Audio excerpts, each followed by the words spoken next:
Hey guys, today we're going to talk about population graphs. Our essential question is how are populations affected, and explain how resource availability could affect population size. Alright, we definitely have some vocabulary I'll be throwing at you today. We're going to be talking about exponential growth, limiting factors, carrying capacity, equilibrium, birth rates, death rates, J-curve, S-curve, density dependent, and density independent. Alright, so let's get started. Alright, so first of all, if there are no changes in an environment, no new species coming in, no species leaving, no change in resources or climate, then those populations living in that environment will be in equilibrium, meaning it's going to stay the same. Now again, there's going to be the birth rates and death rates will not be high or low. It'll be exactly the same as however it is in that population. So if there was 100 to begin with births, there's going to always stay like 100 births. And there's like 50 deaths, and it's always going to stay about 50 deaths. So it's not going to really change. There's not going to be a mass death or a bunch of babies all of a sudden being born, no matter what species we're talking about. All right, and if that's the case, then it will be in equilibrium. Here's my picture. The equilibrium doesn't exist in nature, so it's not natural. And I put a little goldfish in a bowl here because really everything is going to stay the same. They're going to get fed the same. The water's pretty much going to stay the same. The lighting's going to stay the same. So that would be equilibrium. There's nothing able to go in or go out. All right. Again, this is not natural. All right. We already know that abiotic and biotic factors affect environments and populations that live in them. But what are they called when they are affected? Okay. So there are two types. Exponential growth, which produces a J-curve, and logistic growth, which produces an S-curve. I know for a fact that when looking at, I feel like my view just changed here. When looking at the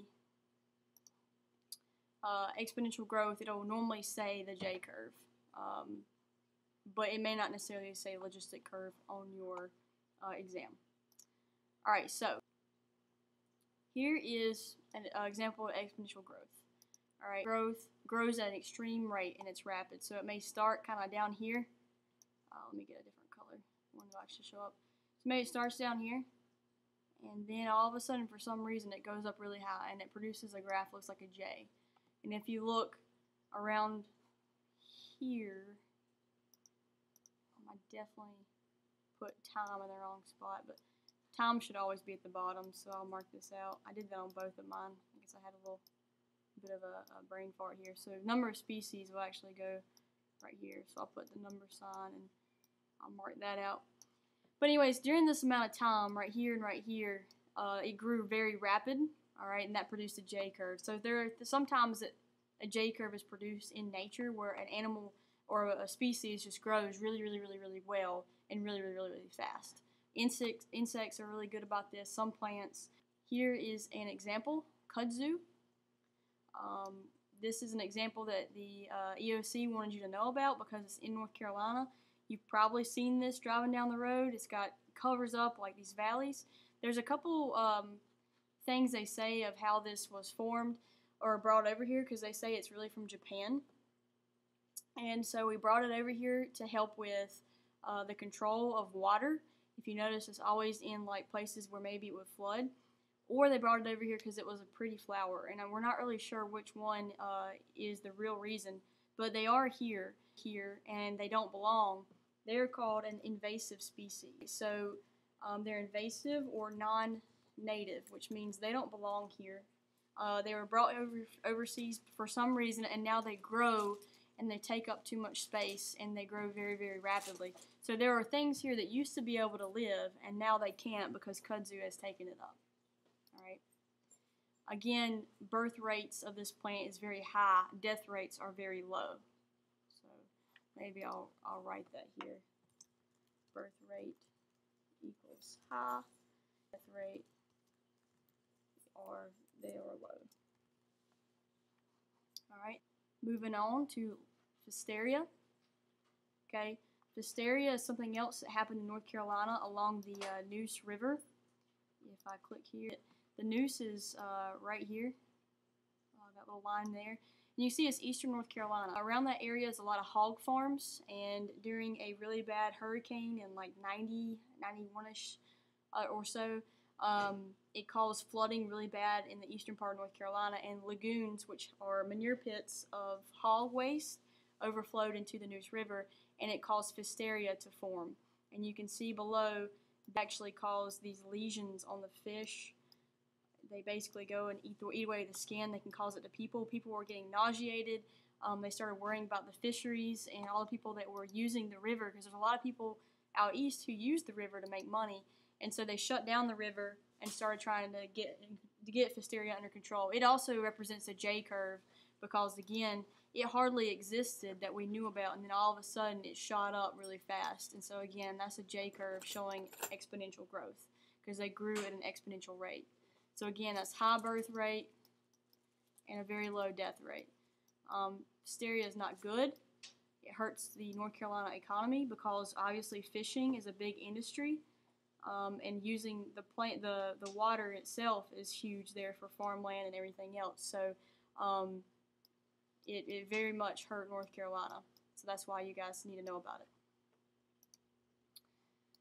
Alright, so what happens when it runs out of resources? So things can only grow for so long at a fast rate. Again, this time needs to go down here. Maybe I can get that to fix here. Number of species on the side. Yeah, so I turn this around.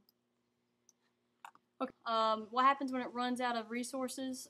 The carrying capacity is K. So a carrying capacity is basically how much the resources are available, how much that population can be held by its habitat.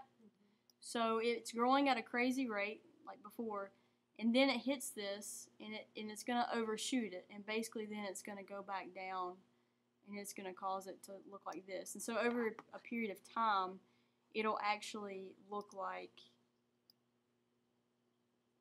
that, which is an S-shaped curve. So remember, this is logistic growth, and that equals an S-shaped curve.